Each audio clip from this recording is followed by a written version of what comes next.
네, 오늘 하나님께서 저와 여러분들에게 주시는 말씀 사도행전 13장 1절에서 3절 말씀이죠. 네, 안디옥 교회는 모든 교회의 모범이었습니다. 이런 제목인데, 네, 말씀 증거될 때 우리 하나님의 은혜와 사랑이 함께하길 원합니다. 한 주간 편안하셨죠? 그래요. 계산해 보니까 우리가 이곳에 교회 터전을 잡고 이렇게 시작한 지가 이제 올해 16년 차가 이제 되었더라고요. 돌이켜 보면 교회 설립될 당시에 어떤 목적이나 또는 마음가짐 이런 것들이 안 변했다고는 말할 수 없을 것 같습니다. 뭐 여러 이유가 있겠죠. 교회가 생각만큼 성장하지 못했던 그런 부분들도 있을 수 있고, 또 무엇보다도 멘토가 될 만한 교회가 없어서 그럴 수도 있겠다 싶습니다. 어쨌든 그런 의미에서 오늘 이 본문에 나오는 안디옥 교회는 모든 교회의 모범이 될 만한, 모든 교회가 본받아야 될 그런 교회로 그렇게 우리에게 보여주고 있는데, 과연 안디옥 교회는 어떤 교회였길래 전 세계의 교회의 모본이 될 수 있는 그런 교회가 되었을까 생각해 보면, 그 첫째가 안디옥 교회는 서로 하나가 되는 그런 교회였다는 것이죠. 두 번째는 안디옥 교회는 주님의 음성을 듣는 교회였고요. 그리고 세 번째, 안디옥 교회가 주님의 명령에 순종해서 희생하는 그런 교회였다. 이것을 우리가 알 수 있습니다. 그러면 본문의 말씀을 따라가면서 안디옥 교회가 어떤 교회였길래 모든 교회들이 본받아야 될 교회가 되었는지 성령께서 들려주시는 하나님의 음성을 듣도록 하겠습니다. 자, 첫째로 안디옥 교회는 서로 하나 되는 교회였는데 1절 말씀 함께 읽어보겠습니다. 시작.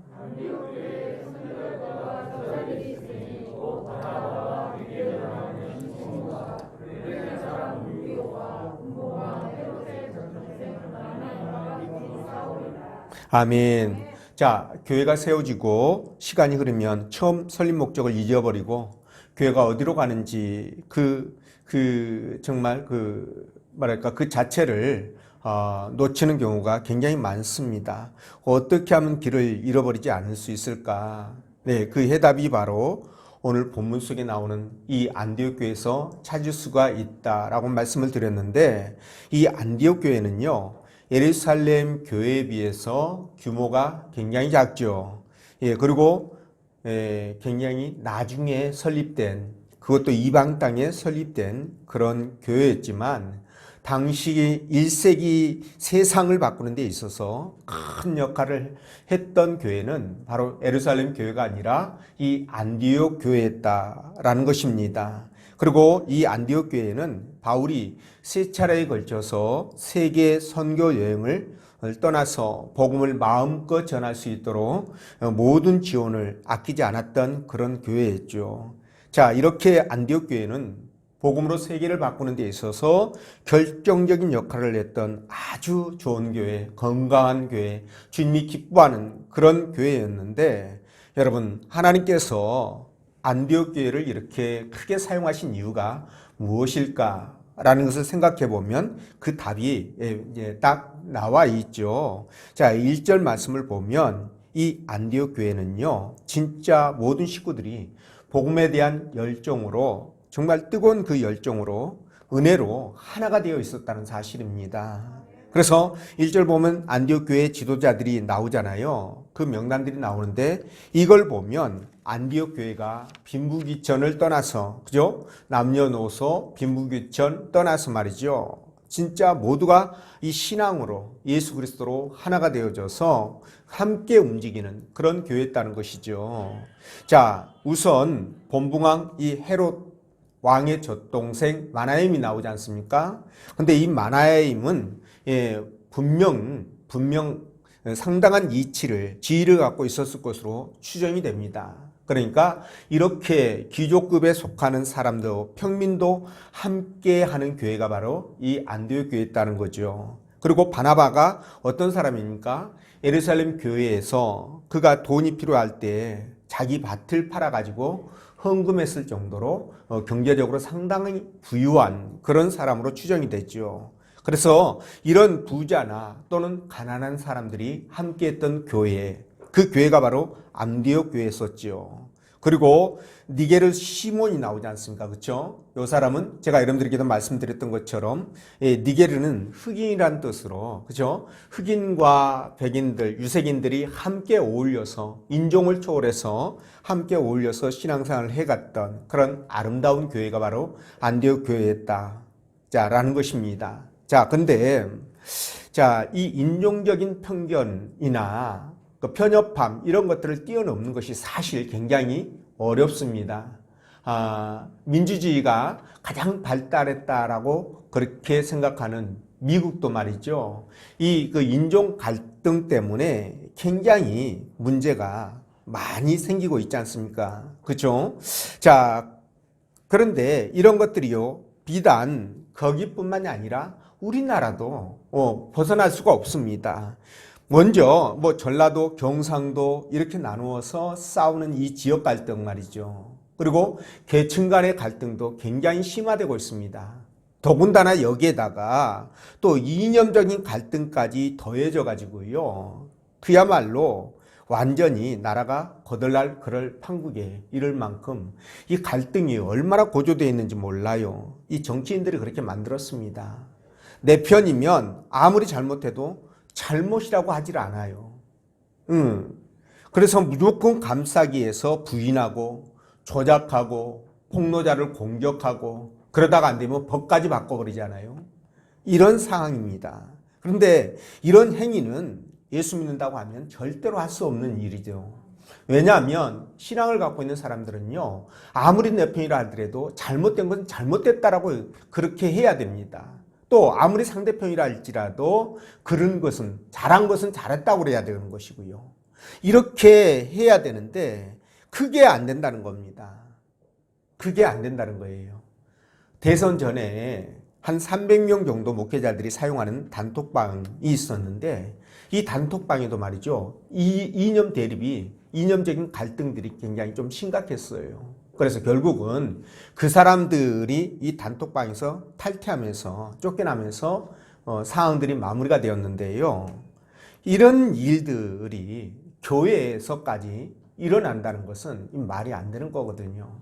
물론 각자의 생각들은 다 있을 수 있습니다. 그러나 그 생각들을 표출하면서 그것들이 갈등으로 만들어지고 교회 공동체의 하나가 되는 데 있어서의 장애 요소가 될 정도라면 이거는 상당히 문제가 심각한 거죠. 우리가 지양해야 될 그런 부분들이라고 말씀을 드립니다. 물론 교회도 처음부터 이 성화된 사람들만 모인다고 한다면 전혀 그럴 일이 없을 거예요.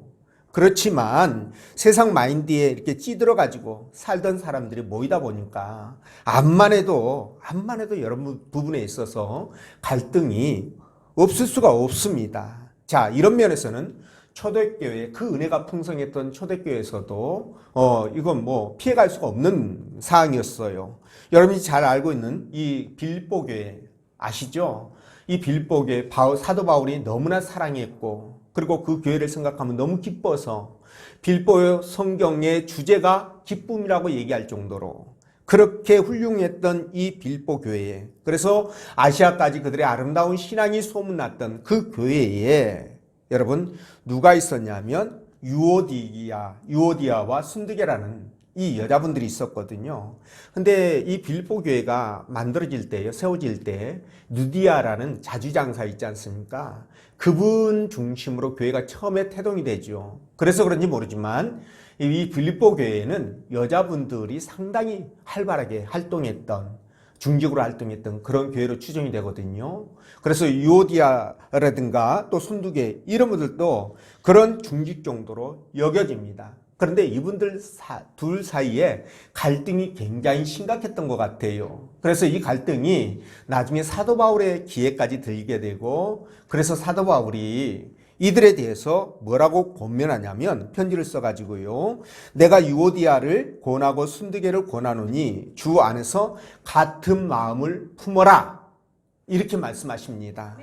자, 여러분, 여기에서 같은 마음이 무슨 뜻일까요? 빌립보서 2장 5절을 보면 계속 연결되는 말씀이거든요. 근데 이 말씀을 보면 너희 안에 이 마음을 품으라 곧 그리스도 예수의 마음이니 이렇게 말씀을 하신 거 보면 같은 마음이라는 것이 바로 예수 그리스도의 마음이구나 라는 것을 알 수가 있어요. 그러니까 예수 그리스도의 마음을 품으면 어떻게 된다고요? 유오디아나 이 순두계 여사님의 갈등도 사라진다 안 사라진다? 사라진다 이런 뜻입니다. 자, 그래서 예수 그리스도의 마음을 품으면 당연하죠. 서로 부족하고 또 마음에 안 드는 부분이 있다 할지라도 그들을 이해하게 되고요. 그들을 사랑하게 되고 용서하게 돼 있습니다. 왜? 그리스도의 마음이 내 안에 있는데 왜 그게 안 되겠습니까? 그래서 이런 그 노래도 있지 않습니까? 당신과 나 사이에 그 다음 뭐죠? 저 바다 여러분들 잘 아시네요. 없었다면 이런 노래 있죠. 자, 이런 노래가 있는데 이 유행가 가사처럼요. 예수 그리스도의 마음을 품으면 저 바다가 있다 없다? 없어진다는 거예요. 저 바다가 없어지는 거 맞습니다. 자, 그런데 말이죠.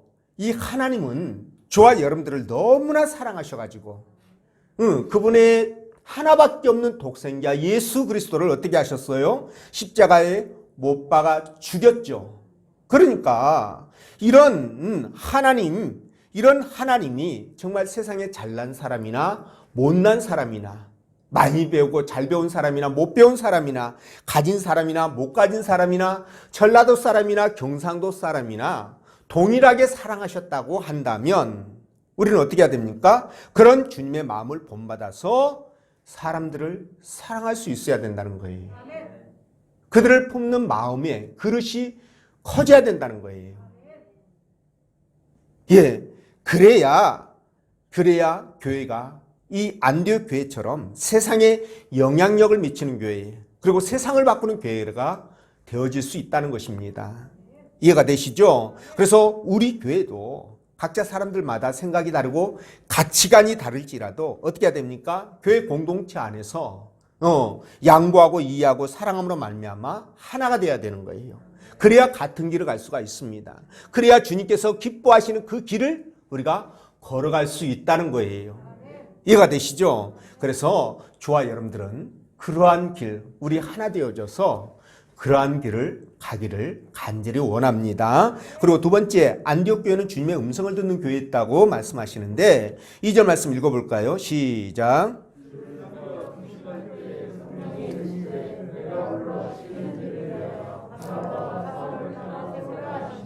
아멘. 자, 안디옥 교회는 주님의 음성을 듣는 교회였다고 말씀드렸죠. 우리 교회도 수시로 무시로 주님의 음성을 듣는 교회가 되길 원합니다. 자, 그런데 2절에 주를 섬겨 금식할 때에 이렇게 말씀하셨는데 이 말씀의 원뜻은요. 그들이 주 안에서 예배할 때에 그 말이에요. 번역을 너무 좀 다르게 좀 해놨습니다. 주를 섬겨 금식할 때가 그들이 주 안에서 예배할 때에 이 말인데 그러니까 저들이 예배할 때에 주님의 음성을 들었다는 거예요. 예배를 드릴 때. 근데 거기에다가 금식하면서 예배하면 어떻게 될까요? 더 잘 듣겠죠. 그래서 말이죠. 이렇게 우리가 예배 드리는 이 자체가 말이죠. 굉장히 중요한 시간이에요. 하나님의 음성을 듣는 시간이라고 여러분들이 생각하시면 되겠습니다. 네. 그래서 이렇게 예배를 드리는데 저들은 어떤 마음으로 예배를 드렸느냐? 하나님께서 우리에게 메시지를 주실 것이라고 음성을 주실 것이라는 그 기대와 소망을 갖고 예배를 드렸다는 겁니다. 그래서 주님도 그 마음에 부응해서 성령께서 그들에게 음성을 들려주신 것이죠. 자, 그렇다면 저와 여러분들도 마찬가지로 예배를 드릴 때 그냥 무작정 교회 와서 앉아가지고 예배 드릴 것이 아니라 어떻게 해야 된다고요? 하나님 앞에 기대한 부분과 소망이 있어야 된다는 거예요. 네. 그런 마음을 갖고 예배를 드려야 바로 예배에 집중할 수가 있고요. 그리고 신령과 진정으로 드려지는 예배를 우리가 드릴 수 있는 것입니다. 네, 여러분도 그렇게 생각하시죠? 때문에 이런 간절한 기대와 소망을 가지고 드리는 예배를 통해서 우리는 하나님의 임재를 경험하게 되고요.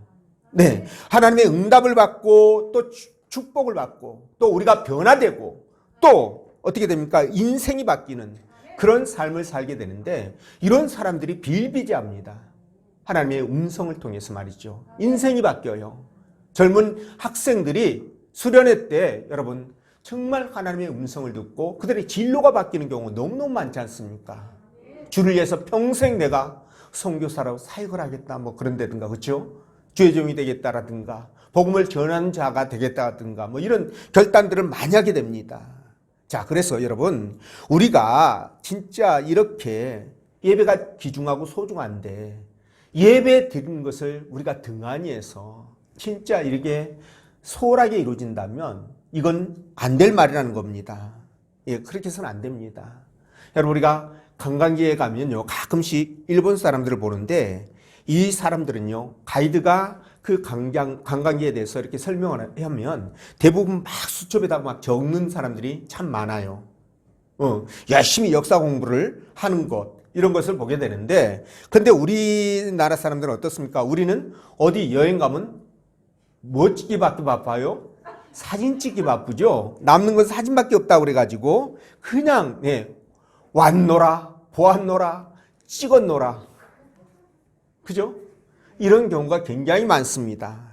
그런데 여러분 지금 우리가 예배 드릴 때도 말이죠. 예배 드릴 때 우리가 어떤 소망과 기대를 갖지 않고 또 하나님 앞에 우리가 신령과 진정으로 예배를 드리려고 하는 그런 마음이 없이 그냥 아무 생각 없이 앉아있다고 한다면 어떻게 될까요? 이것 또한 앉노라, 앉았노라, 또 뭐예요? 예배를 보았노라. 이거밖에 더 되겠습니까? 예배 드린 것도 아니야. 그냥 본 겁니다. 여러분, 제가 여러분들에게 항상 말씀을 드릴 때 예배를 보았다는 얘기 절대 안 쓰죠. 예배 드렸다라는 얘기를 쓰지 보았다는 얘기를 안 합니다. 왜냐하면 보았다는 제3자적인 관점, 아니, 내 1인칭 시점 같기는 하지만 3자적인 관점에서 여러분 그냥 관전한 거예요. 관람한 거예요, 그게. 근데 예배는 그래서 되겠습니까? 나를 드리는 시간이잖아요.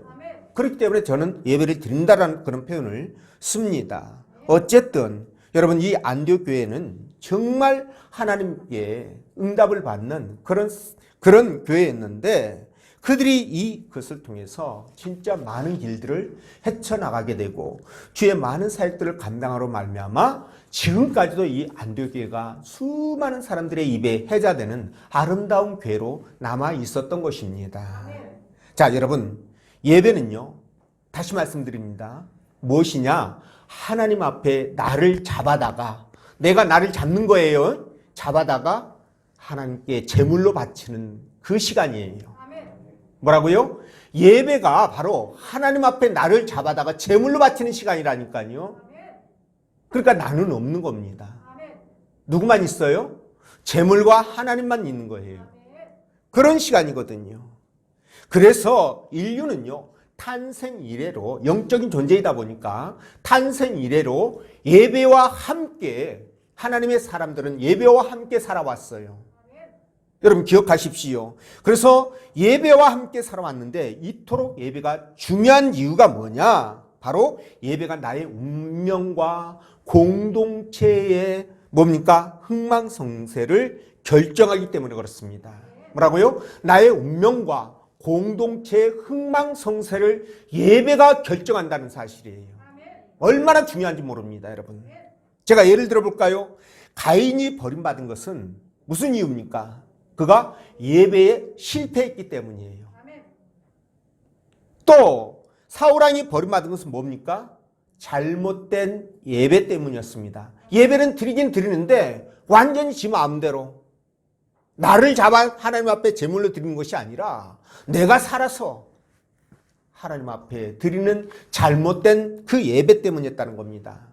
여러분 그리고 아론의 아들들 그리고 엘리 제사장의 아들들이 하나님 앞에 죽임을 당했던 이유는 뭐예요? 그 이유도 바로 하나님을 만홀히 여기는 그 예배 때문에 그랬다는 겁니다. 이해가 되시는지요? 이스라엘 백성들이 멸망한 이유, 결정적인 이유가 뭡니까? 그들이 하나님 앞에 예배에 실패했기 때문에 그렇습니다. 우상을 섬기느라고 정신이 없었어요. 예배에 실패했기 때문에 그들 역시 멸망당할 수밖에 없었다는 거죠. 자, 여러분, 이토록 예배가 중요한데 예배는요, 하나님을 기쁘시게 하는, 정말 기쁘시게 하는 그 도구예요. 그리고 우리가 은혜와 축복을 받는 시간입니다. 내가 하나님 앞에 나를 드리고 하나님이 주시는 축복을 받는 시간이고 은혜를 받는 시간이에요, 예배가. 그러니까 이 예배가 여러분들 아무것도 아닌 것 같지만 영적으로 보면 그런 논리가 있기 때문에 이 예배는 너무나 소중하고 너무나 귀한 거예요. 여러분들이 쉽게 간단하게 생각할 문제가 아니란 말이에요. 시간 되면 나오고 시간이 있으면 나오고 특별한 일 있으면 또 빠지고 안 나오고 늦게 나오고 빨리 나가고 이런 게 예배가 아니란 얘기입니다. 이해가 되시죠? 그래서 우리가 이렇게 예배를 온전하게 드릴 때 진짜 우리의 신앙이 하나님 앞에 온전해지게 되는데요. 여러분 반드시 기억해야 될 것, 예배가 흔들리면 신앙이 흔들린다. 뭐라고요? 예배가 흔들리면 신앙이 흔들리는 거예요. 신앙이 흔들려요. 자, 이렇게 나를 온전하게 하나님 앞에 예배로 드릴 때요, 하나님께서 얼마나 기뻐하시겠습니까? 자, 이런 예배마다 하나님 우리에게 뭘 주실까요? 음성을 주시는 것이겠죠? 그렇죠? 음성을 주십니다. 자, 주의 음성을 듣는 목적이 뭡니까? 예, 주님께서 음성을 주시는 목적이 뭐예요? 오늘 말씀에 있는 것처럼 예, 주의 일을 감당하기 위해서입니다. 주님께서 우리에게 하실 일, 시킬 일이 있기 때문에 음성을 주신다는 거예요. 그래서 여러분들도 예배 중에 음성을 들으시면 아, 주께서 내게 시킬 일이 있구나. 내가 해야 될 일이 있나 보다. 이렇게 생각하고 그 해야 될 일을 찾으시면 됩니다. 이해가 되시죠? 이게 건강한 신앙이고요. 건강한 신앙생활이에요. 그런 여러분들 되시길 바라고요. 자, 세 번째 안디옥 교회는 주인 명령에 순종해서 희생하는 교회였는데 3절 말씀 읽어보겠습니다. 시작. 아멘. 자, 안디옥 교회 식구들이 금식하면서 예배를 드릴 때 성령의 음성이 들렸죠. 자, 그게 무슨 말이었습니까? 내가 불러 일을 시킬 사람이 있으니까 너희들은 바나바와 사울을 따로 세워서 그들을 안수해서 선교사로 파송해라, 이 말이죠.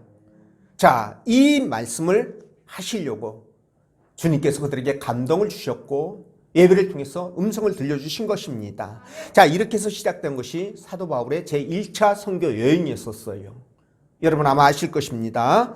자, 그런데 이 바나바와 사울은요, 안디옥 교회에서 없어서는 안 될 정말 중요한 지도자였고 훌륭하신 목사님들이셨습니다. 자, 이렇게 능력 있는 분을 선교사로 멀리 파송해야 되잖아요. 자, 안디옥 교회에서는 그런 분들을 파송하고 싶지는 않았을 겁니다. 왜냐하면 실력 있고 능력 있는 목회자를 모시면요, 교회가 안정되고 성장하는데 굉장한 유익이 있거든요. 여러분들도 금방 이해가 되실 겁니다. 자, 그럼에도 불구하고 안디옥 교회는 성령의 음성에 과감하게 순종해서 반응해서 그 두 분을 선교사로 보내게 되죠. 자, 이걸 볼 때 우리가 알 수 있는 것은 안디옥 교회는 주님 말씀에 굉장히 순종하는 교회였구나. 이것을 알 수 있지 않겠습니까? 자, 그런데 말이죠. 이렇게 주의 말씀에 반응하는 것은 그리 쉬운 일이 아니라는 거예요. 물론 저와 여러분들도 이 부분에 대해서 이미 겪었기 때문에, 이미 경험자들이기 때문에 알 수 있는 부분들입니다. 쉬운 일이 아니에요. 그런데 이 안디옥 교회는 그 중에서도 찬성파가 있고 반대파가 분명히 있었을 겁니다. 근데도 불구하고 그들이 마음을 하나로 모아서 이 중요한 두 분을 선교사로, 그것도 멀리 생사를 보장할 수 없는 그런 시대에서 선교사로 멀리 그들을 떠나 보내게 되는 거죠. 자, 이건 안디옥 교회의 희생이라고밖에 말할 수 없어요. 안디옥 교회의 헌신이고 희생이라는 겁니다. 자, 그런데요, 여러분, 주님의 음성에 반응하기 위해서는, 하나님의 뜻에 따르기 위해서는 반드시 거기에 희생과 헌신이 따르게 되어 있어요. 희생과 헌신이 없는 신앙은 존재하지 않습니다. 우리 기독교에서는요, 희생과 헌신이 없는 거 그거 존재하지 않아요. 세상 종교는 그냥 구하면 준다라는 그런 도식을 갖고 있죠. 남녀호랑교 막 그거 막 정신없이 애쓰다 보면 뭐 병도 낫고 복도 주고 자식도 잘 되고 막 그런다고 그러잖아요. 그러니까 희생과 대가를 지불하지 않습니다. 세상 종교는. 그런데 기독교는요, 희생과 대가가 지불되어야만 해요. 그게 차이점이 있습니다. 자, 교회는 구원받은 사람들의 신앙 공동체죠. 자, 주의 은혜를 깨닫고 그 은혜에 감사해서, 너무나 감사해서 자발적으로 교회에 나와가지고 복음을 전하고 그리고 함께 형제들과 어울려서 함께 생활하고 그렇게 해나가는 것이잖아요. 근데 그 가운데서 여러분, 내 희생과 헌신이 들어가지 않나요? 반드시 들어갑니다. 반드시 들어가게 되어 있어요. 이런 특성 때문에 초대교회 때도요, 이런 일들이 비일비재하게 있었는데, 이 바나바도 말입니다. 바나바를 비롯한 많은 사람들이, 많은 성도들이 교회가 물질이 필요할 때 어떻게 했어요? 논 팔고, 집 팔고, 핸드폰까지 팔아가지고, 그죠? 교회에다가 헌금하잖아요. 그러면 교회는 그 돈을 어떻게 합니까? 구제하고 선교하고. 그렇게 해서 이 초대교회가 빠르게 정착할 수 있었고, 수많은 사람들에게 복음을 빠르게 증거할 수 있었던 것입니다. 자, 지금도 마찬가지예요. 하나의 건강한 교회가 세워지기 위해서는 어떻게 해야 됩니까? 교회 구성원들 모두가 어떻게 해야 돼요? 희생과 헌신을 두려워하지 말아야 됩니다. 그걸 기꺼이 감당해야 돼요. 그걸 통해서 교회가 세워지기 때문에 그렇습니다. 여러분 생각해 보십시오. 교회가 스스로 헌신과 희생을 통해서 세워지지 않고 예부의 도움을 받는다 라고 한다면 어떻게 될까요? 교회는 그 시로 생명력을 잃어버리게 돼요. 하나님의 능력을 부인하게 돼요.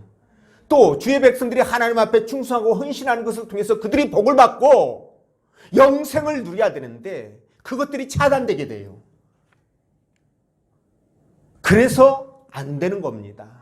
여러분, 교회가 정부의 도움을 받는다, 다른 어떤 기관이나 단체의 도움을 받는다, 그래서 교회가 유지된다, 이렇게 되면 어떻게 되겠습니까?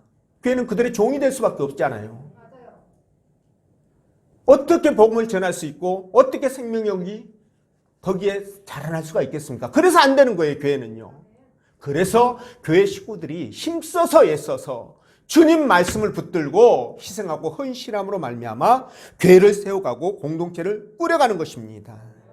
그렇게 하지 않으면 주님 오실 때까지 교회 존재할 수 없어요. 사라지게 됩니다. 주님이 이걸 몰랐을까요? 너무나 잘 알죠. 그렇기 때문에 여러분, 정말 구원받은 백성이라고 한다면 교회 중심으로 들어오셔서 교회 공동체 안에서 함께 살아가야 돼요. 제가 여러분들에게 교회 가족이라는 얘기를 잘 쓰죠. 우리 가족이란 말을 잘 쓰지 않습니까, 제가? 그런데 여러분, 가족은 어떤 게 가족이에요? 서로 구성원들에게 그 관심을 갖고 그 집을 중심으로 살아가는 사람들이잖아요. 그게 가족입니다. 교회도 마찬가지예요. 가족이란 표현을 쓴다면 교회를 중심으로 함께 모여서 기도하고 고민도 상담하고 기도도 요청하고 그러면서 거기서 위로를 받고 희망을 갖고 회복이 되고 치유가 되고 그러면서 다시 시작할 수 있는 힘을 얻게 되는 것이 바로 이 교회 아니겠습니까? 그런데 그런 교회를 여러분들이 그냥 나 몰라라 하고 교회에도 관심도 없고 예배도 특별히 할 일 없어야 교회 나와서 예배드리고, 진짜 이렇게 된다면 그게 어떻게 가족이라고 얘기할 수 있겠습니까? 그런 사람을 어떻게 교회에서 그런 사람을 가족으로 대하면서 조치를 취할 수 있겠습니까? 그건 안 되는 일이에요. 여러분, 교회는요, 누가 땅 파가지고 이렇게 돈이 나와서 운영되는 거 아닙니다, 여러분. 아시잖아요. 정부의 지원을 받거나 단체의 지원을 받아서 운영되는 게 아니에요. 그게 될 수 없다고 그랬잖아요. 되면 안 된다고 했잖아요.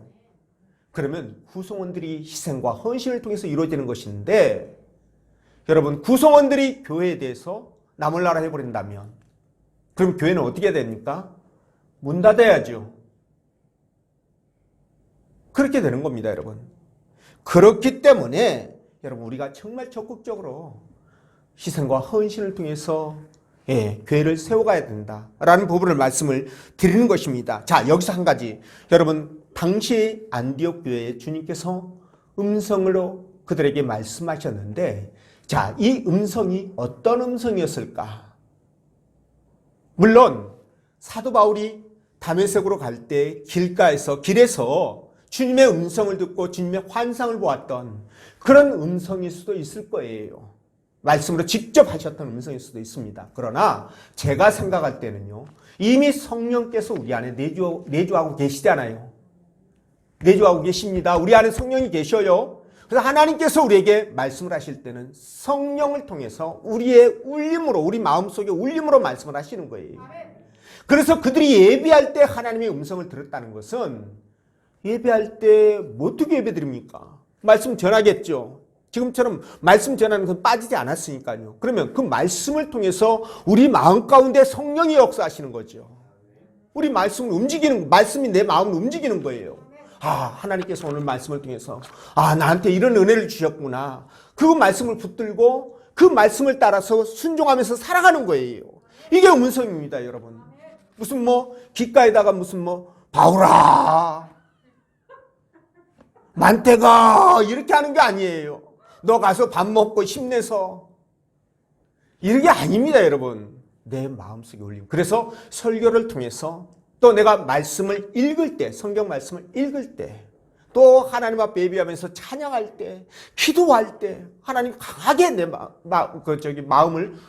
마음을 터치해가지고 음성을 주시는 거예요. 여러분, 이렇게 이해하시면 됩니다. 그래서 그렇게 음성을 주시는데, 여러분, 대부분의 사람들이 어떻게 합니까? 그 음성을 들을 때 즉각적으로 반응을 하나요? 그렇지 않습니다. 사람들이 그 음성을 듣고요, 오늘 참 말씀에서 은혜 받았어. 이게 음성을 들은 거거든요. 은혜 받았던 그 포인트가 있습니다. 그게 말씀하신 거예요. 근데 은혜 받았어, 그럼 끝이에요. 끝이야.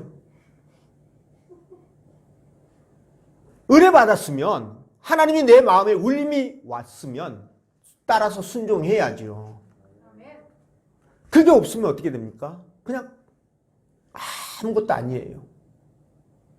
자, 그렇기 때문에 저와 여러분들은 어떻게 해야 됩니까? 이렇게 주님의 음성에 민감하게 반응을 해야 된다는 거죠. 순종해야 된다는 거죠. 아멘이십니까? 네, 그렇습니다. 그래서 이렇게 우리는 주님 앞에 희생과 헌신을, 수고를 아끼지 말아야 되는데, 그러면 왜 우리가 이렇게 해야 되느냐? 왜 이렇게 하나님 앞에 수고하고 헌신하고 충성을 아끼지 말아야 되느냐? 그 이유가 있습니다. 왜 그럴까요? 자, 보십시오. 주님께서는요, 당신의 그 희생과 헌신으로 우리를 살리셨기 때문에 그래요. 다시 말씀드리면, 자, 보십시오. 주님께서 만약에 십자가에 못 박혀 우리 죄를 대신해서 돌아가시지 않았다고 한다면, 저와 여러분들은 사단의 종으로서 이 땅을 살아가다가 종로를 타다가 죽으면 어떻게 돼요? 지옥으로 당장 끌려가야 됩니다. 그런데 그걸 주님께서 십자가에 돌아가심으로 말미암아, 하나님의 예아들이 죽으심으로 말미암아 어떻게 했어요? 그 끈을 끊어버린 거예요. 우리를 하나님의 자녀로 만드셔서 새로운 희망과 비전을 갖게 하시고 천국을 바라보면서 살아갈 수 있는 소망을 갖게 하셨단 말이에요. 이거보다 더 큰 은혜가 어디 있습니까, 여러분? 그렇기 때문에 우리는 주님이 어떤 것을 요구한다 할지라도 그걸 거부할 수가 없어요. 그런데도 불구하고 그 작은 희생, 헌신을 두려워한다면 우리가 어떻게 신앙이 자랄 수 있겠습니까? 어떻게 하나님 앞에 내 신앙이, 내 믿음이 세워질 수가 있겠냐는 거예요. 이거 안 될 일이거든요. 그렇기 때문에 여러분, 우리가 진짜 주님의 그 은혜에, 주님의 그 사랑의 빚진 자로서, 빚진 자 아닙니까? 빚쟁이로서 빚을 갚아야 되는 건 당연한 일 아닙니까? 그래서 우리가 주님 앞에 희생과 헌신을 충성을 하는 것입니다. 여러분 이해가 되시죠? 그래서 주의 말씀을 잘 듣고 그 말씀에 순종해서 여러분 교회 중심 또 말씀 중심 하나님 중심이죠. 제가 까꾸로 읽었습니다. 다시 본래대로 읽으면 하나님 중심 또 아니에요? 아 바뀌었구나. 할렐루야. 하나님과 동행하시기 바랍니다. 그런 여러분들 되셔서 진짜 건강한 신앙인이 돼야 돼요. 옳은 것은 옳다, 그런 것은 그르다. 악은 악이라고 하고 선은 선이라고 얘기하고 잘한 것은 잘했다고 얘기하고 잘못된 것은 잘못됐다라고 얘기해야 신앙인이에요, 여러분. 우리는 그런 것에 휘둘리면 안 됩니다. 가치관이 변화되면 안 되고 판단 기준이 바뀌면 안 돼요. 말씀이야 돼요, 오로지. 이해가 되시는지요? 그래서 주님 앞에 하나가 되어져서 정말 주의 안에 날마다 감사하면서 살아가는 여러분 되시길 주의 이름으로 축원드립니다. 기도합니다.